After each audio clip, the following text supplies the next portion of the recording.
I didn't catch her cheating by finding lipstick on a collar or seeing her in someone else's car. I caught her because every night at 2 a.m., my girlfriend quietly left our bed to call her ex like I didn't exist. The first time it happened, I told myself it was nothing. A phone buzzing in the dark, a soft glow under a blanket, the careful movement of her legs sliding out from under the covers. The kind of small, quiet motions people make when they're trying not to wake someone up. I was half asleep, eyes barely open, brain still foggy. I thought she was going to the bathroom. I thought she was checking a work message. I thought she couldn't sleep and wanted water. Those excuses come automatically when you love someone. When you still believe your relationship has rules both of you follow. Then I heard her voice. Low, soft, familiar. Not talking to a coworker, not talking to her sister. Talking the way you talk when you're trying to keep a conversation just for you. And then I heard his name. Her ex. My body went cold instantly. Like my heart dropped into my stomach and stayed there. I sat up slowly, listening, because denial wasn't protection anymore. It was just delay. The living room was only a few steps away. Thin walls, quiet apartment. The kind of silence where you can hear the truth even when people try to whisper it. She laughed softly. That laugh hit me harder than any words would have. Because I hadn't heard it in weeks. Not from her. Not from me. She stayed out there for almost 20 minutes. When she came back into bed, she moved carefully like she was innocent. She slipped under the covers and exhaled like nothing happened. Then she rolled toward me in her sleep and rested her hand on my chest, like she still wanted the comfort I provided. I didn't move. I stared at the ceiling and felt something ugly grow in my stomach. Not rage, not jealousy. Betrayal. The next night, it happened again.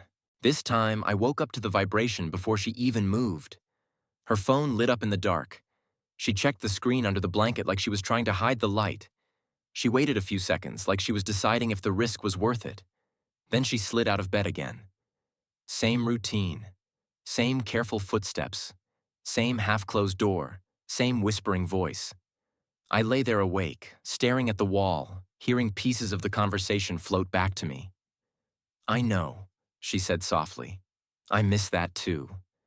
Then another quiet laugh. My jaw clenched so hard it started to ache. When she came back, she acted normal. Too normal. She kissed my cheek in the morning. She asked what I wanted for breakfast. She talked about weekend plans like she wasn't splitting her loyalty in half at night. I didn't say anything yet because I needed to know what this really was. One mistake, one conversation, or a pattern. By the third night, I had my answer. The call came at 1:54 a.m. Buzz, buzz. She checked the screen, then got up like it was routine. Like she had done it so many times her body didn't even hesitate anymore. I waited 10 seconds. Then I followed. Quietly. I stood in the hallway, half hidden by the corner, listening. Her voice was clearer now. I missed you, she whispered. There was a pause. Then she said, I can't talk too loud. He's asleep. He, not my name, not my boyfriend. He, the way you refer to someone you're trying to avoid waking up. Like I was a stranger she had to be careful around. I stepped back into the bedroom, sat on the edge of the bed, and felt my hands go numb. That wasn't a casual call. That wasn't closure. That was intimacy. And she was doing it in my home, while I slept in the next room like an idiot. In the morning, I finally asked, Who were you talking to last night? She didn't even look guilty, not at first. She looked annoyed, like my question was inconvenient. No one, she said. I stared at her. I heard you. She sighed like I was exhausting. I couldn't sleep. I was just talking to a friend. A friend. I took a slow breath. Was it your ex? Her eyes snapped to mine. Why are you accusing me? I stayed calm because I heard his name. She rolled her eyes. Oh my God, we talk sometimes. It's not a big deal. Sometimes, I laughed once under my breath because she said it like it wasn't insane. Like she wasn't leaving our bed at 2 in the morning to whisper into her phone. She crossed her arms. He's going through a hard time. I'm just being nice.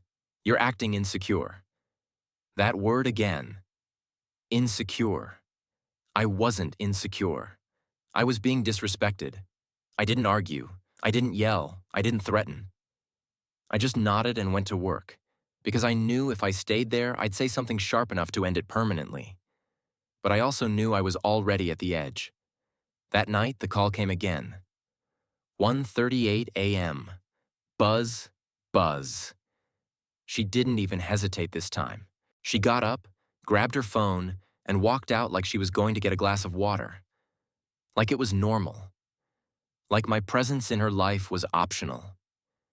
I lay there staring at the ceiling, feeling the last piece of patience inside me crack. Then I got up. This time, I didn't try to be quiet. I walked into the living room and flipped on the light. She jumped like she'd been caught stealing. Her phone was pressed to her ear. Her eyes were wide. On the screen, I saw the call. His name. Her ex. She froze mid-sentence. Then she pulled the phone away and hissed, "What are you doing?" I stared at her. "You're calling him again." She tried to keep her voice low like she could still control the situation. I was just checking on him. At 2 in the morning. Every night. She stood up, angry now, like I was the problem. "You're spying on me." I laughed once, bitter. "No, you're sneaking around like you're single." Her eyes filled with tears for half a second, then hardened. "We're not doing this. I'm not cheating." I stared at her. "You don't have to sleep with him to betray me." She said my name like she was trying to calm me down. "Please, he's just someone I care about. We have history." History. The excuse people use when they don't want to admit attachment. I nodded slowly. Okay. Her shoulders loosened like she thought she won. Good. Then I walked back into the bedroom and grabbed a trash bag from the closet. She followed me, confused. "What are you doing?" I didn't answer. I started opening drawers and putting her clothes into the bag. She blinked like she couldn't process it. "Stop. What are you doing?" I kept moving calmly, like a man who finally stopped negotiating with himself. "Pack your stuff." Her voice went sharp. "Are you serious right now?" "Yes." She stepped closer. "You can't just kick me out." I looked at her. "You've been leaving every night. You just didn't move your body." Her mouth fell open. I kept packing. Shirts, jeans, makeup bag, chargers. Everything that was hers went into bags. She started crying, then yelling, switching back and forth because she didn't know which one would stop me. "You're insane. You're overreacting. You're controlling. You're going to regret this." I didn't respond, because when a person crosses your boundaries every night, the conversation is already over. I carried the bags to the front door and set them down. Then I opened the door and pushed them outside. She stood behind me, shaking, tears running down her face. "You're really doing this?" I nodded. "Yes," she whispered. "Where am I supposed to go?" I looked at her. "Call him." She flinched like that was cruel. I didn't feel cruel. I felt honest. She grabbed her purse, sobbing now. She walked outside slowly like she hoped I'd stop her. I didn't. I closed the door, and for the first time in weeks, the apartment was quiet in a way that felt clean. My phone buzzed immediately. Her number. I didn't answer. Another call, then another, then a text. "Please, I'm sorry." I didn't realize it looked bad. Looked bad. That wasn't the problem. It was bad. I set my phone down and sat on the couch in the silence she used to leave me in every night. And for the first time, the silence didn't feel like loneliness. It felt like peace. If you made it this far, subscribe to the channel and hit like for more stories like this. I thought that would be the end of it. In my head, Once you catch someone doing something that wrong, that consistently, the story is simple. You break up, you move on, you heal. Clean ending. Real life doesn't do clean endings. Real life makes people scramble when they lose comfort. She stood outside the door for a long time after I closed it. I could hear her breathing through the thin wood. I could hear her sniffing, wiping her face, shifting her weight like she didn't know what to do with herself when she wasn't in control. Then she knocked again. Softer. "Please," she said. "Just let me explain. I didn't open it. I didn't open." Because I'd listened to her explain for 3 mornings in a row. Nothing. A friend. Sometimes. Not a big deal. That was her explanation. She knocked again. "I love you," she said through the door. I stared at the lock and felt something inside me settle into place. Love shouldn't feel like sneaking. Love shouldn't feel like whispers at 2 a.m. Love shouldn't feel like you're sharing your girlfriend with a ghost from her past. She started crying harder. I'm sorry. I didn't think you'd react like this." That sentence almost broke me. Not because it was sad, because it was honest. She didn't think I'd react like this, meaning she thought she could keep doing it, meaning she thought I'd tolerate it, meaning she didn't respect me enough to believe I had a line. I stayed quiet until her voice faded and her footsteps moved away down the hallway. I didn't sleep after that. I sat on the couch in the living room with the lights off, staring at the dark window, listening to the building settle. Somewhere outside, a car alarm chirped and then stopped. Somewhere in the distance, a siren passed and disappeared. And I kept thinking about the version of me from a month ago. The one who would have begged her to stay. The one who would have tried to talk it out. The one who would have accepted half-truths because he was afraid to be alone. I realized I wasn't afraid to be alone anymore. I was afraid to be disrespected. In the morning, I woke up to a dozen texts from numbers I didn't recognize. She was borrowing phones. "Please talk to me. I'm outside. I'll do anything."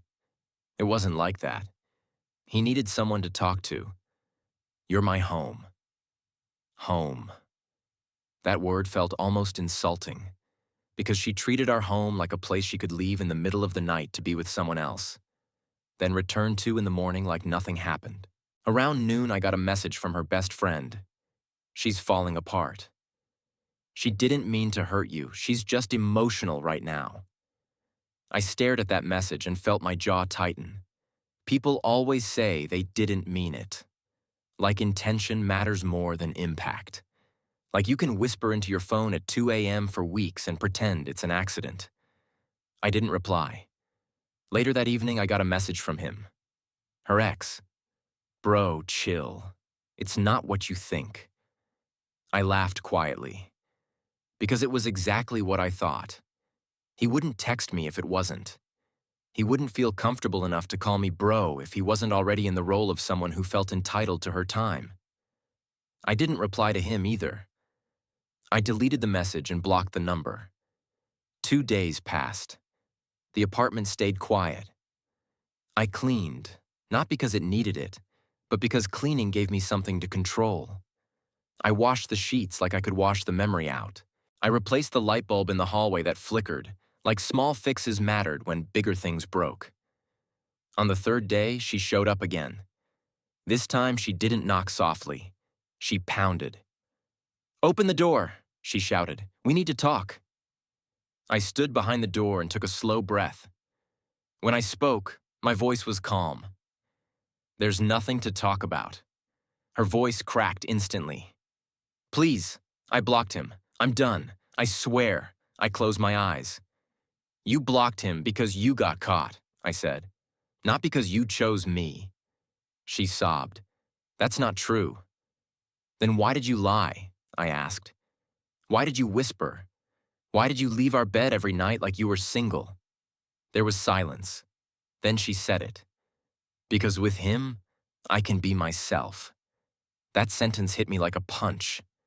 Not because it was dramatic, because it was honest. With him, she can be herself. So what was she with me?